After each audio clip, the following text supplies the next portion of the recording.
In Company Heroes 2, we did something we hadn't done before on previous games, and we actually took a research trip to Europe to visit some of the locations that we've been trying to portray in the game, to get a sense of the history and the culture and the scale, a feeling for these two armies that fought each other. I mean, I've worked on a lot of games, and we always have a narrative, generally.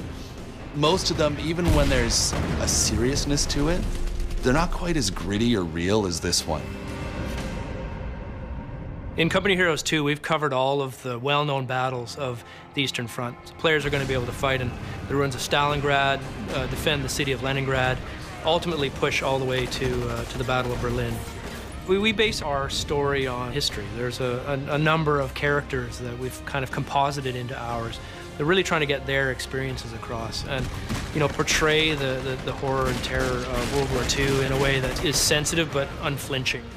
The process for coming up with missions and making them happen, how we get variety like daytime, nighttime, what the actual mechanic is, what the player's going to do on an ongoing basis is huge.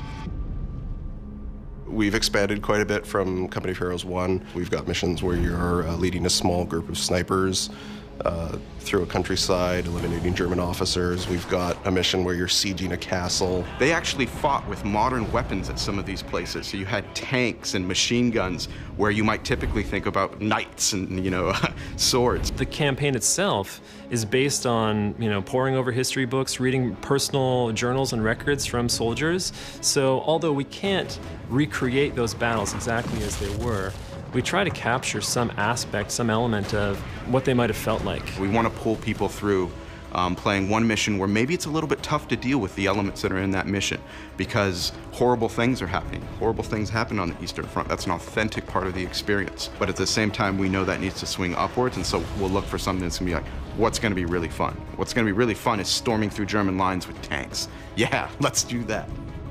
What I love is encapsulating that feel from mission to mission, even beats within mission, to get that swing and flow.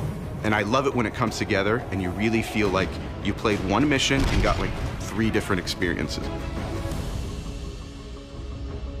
When we talk about the burden of command and the influence of choice on the player, it goes right back to the very basics and how we design the armies. We want to give them choice and make some of these choices really challenging.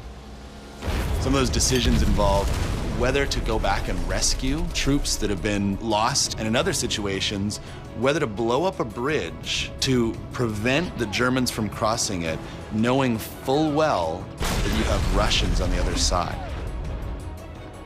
At that point, you're just kind of like, wow, this is a whole different ball game. Theater of war really is something where we're trying to extend the experience and the ways in which you can play the game. And it's sort of just like, we know what happened in real life, so how did you handle it, and can you get the same result?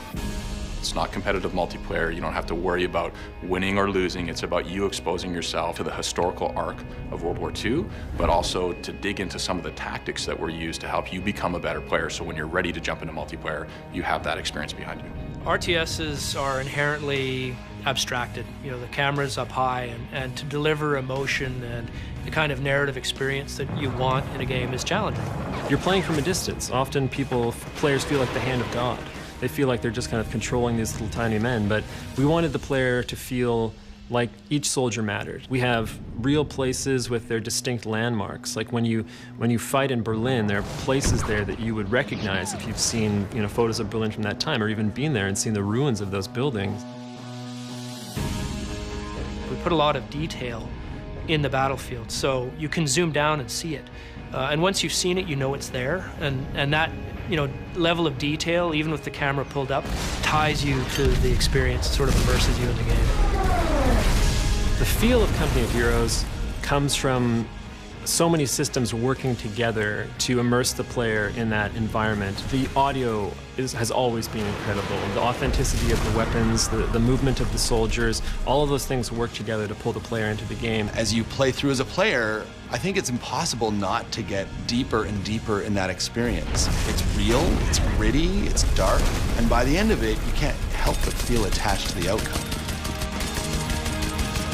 And I think the gamers are going to be very pleased when they get their hands on it.